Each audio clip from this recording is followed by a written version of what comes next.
Not only am I returning to movie reviews, I've also returned to the magical world of Oz to witness the epic conclusion of Elphaba and Glinda in Wicked for Good. It's out now, so let's talk about it.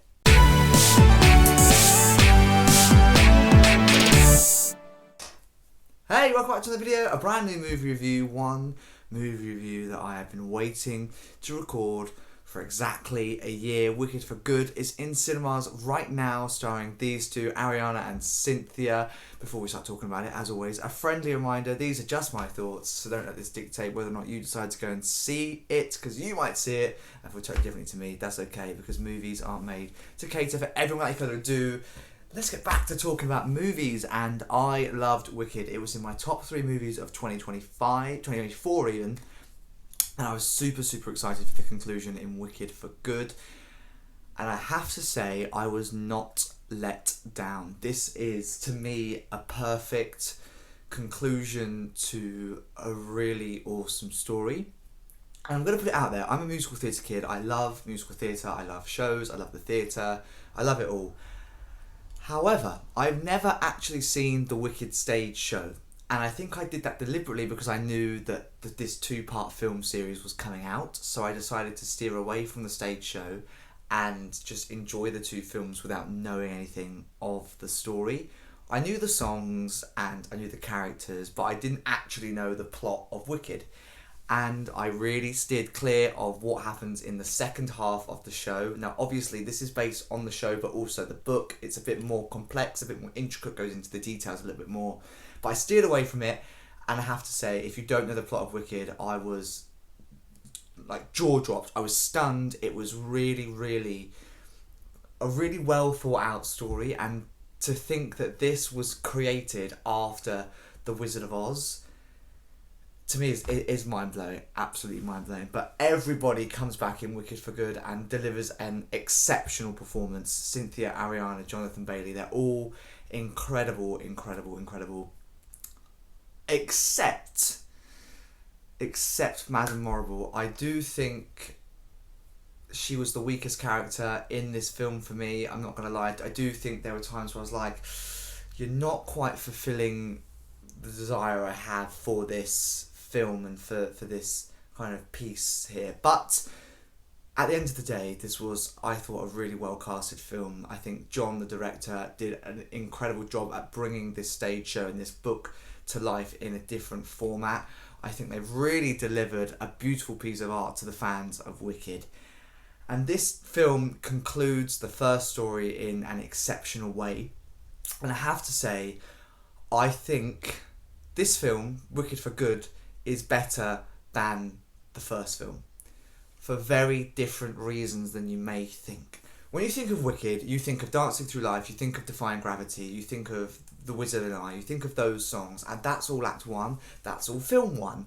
And I think the first one is more iconic. I think that is Wicked. When you think of Wicked, you think of that film, and I would agree with that wholeheartedly. However, I would go as far to argue that I do think this second film is better. I think it's more intricate, more mature, more sophisticated, and I think it's more of a story rather than here's a bunch of really impressive songs that you're all going to love to sing along to. And I appreciated that a bit more. One of my friends messaged me actually after he went to go and see it, and he said it's hard to compare these 2 films as one because I think they should both be looked at as separate films, and it's really hard to compare. And do you know what, I do agree with him there to a certain extent. However, having not seen the stage show, I can't compare it to the stage show, which is obviously what a lot of people are doing here, because this is such an iconic stage show. You know, it's been in London's West End for years and years and years, and it's arguably one of the most successful musicals currently still playing in London's West End. So to not be able to compare it to that is obviously a little bit tricky, but kind of comparing it to part 1 and part 2, I did think part 2 is just, for me, that little bit better, and it's about 20-ish minutes shorter than the first film, which to me is more enjoyable. I did feel like the first film, not dragged, but I felt like it was a 2-hour, 40-minute film. This one, I did not feel like it was 2 hours and 23 minutes or however long it was, something around that time. I didn't feel like that, and I felt like it was shorter than it actually was, which to me makes it feel like this had pretty good pacing.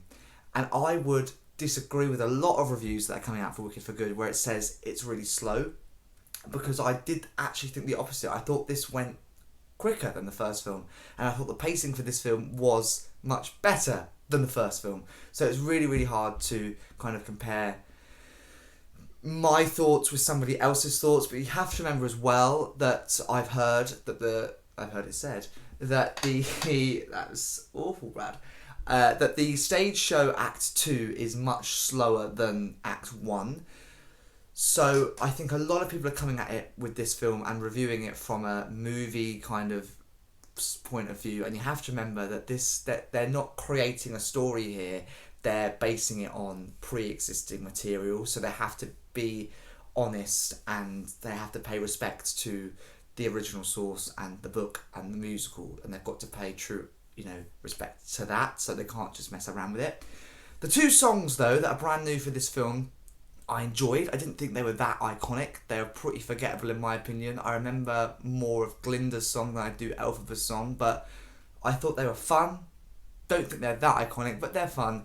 And I'm not going to lie, I feel like it's not slated it, but I feel like this film is miles better than the first film, in my honest opinion. And I know that's going to contradict a lot of people out there, but I preferred part 2 to part 1. And that is what I've got to say on Wicked for Good. It is, of course, in cinemas everywhere right now in 3D, IMAX, 4DX, ScreenX, Super Screen, 2D. It's everywhere. If you want to go and check it out, do, because I went to go and see it on opening night, and the environment and atmosphere was just absolutely incredible. Definitely one to see in cinemas. And before I wrap up this movie review, as always, what do I rate it out of 10? Will it be joining my collection? Well, I'm going to start with the DVD collection. Yes, it will most definitely be joining my DVD collection.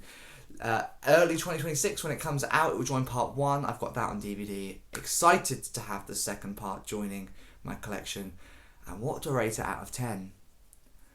Well, it is actually going to be my first 10 out of 10 movie of 2025, and is looking likely to be my favourite film of the year. Wicked Part 1 was my 3rd favourite film of 2024. At the moment, Wicked for Good is looking to be my favourite film of 2025. Let's see if it stays there for about a month and a half left of the year. What I've got to say. As I say, Wicked for Good, though, is in cinemas right now.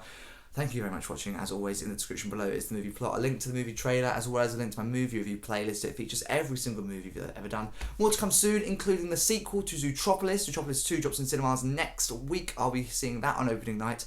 And also possibly be seeing it in Super Screen, my first ever Super Screen experience. You'll hear my thoughts on that in my movie review of Zootropolis 2 coming soon. Other than that, thank you very much for watching, and I'll see you in another video, and hopefully another movie review very soon.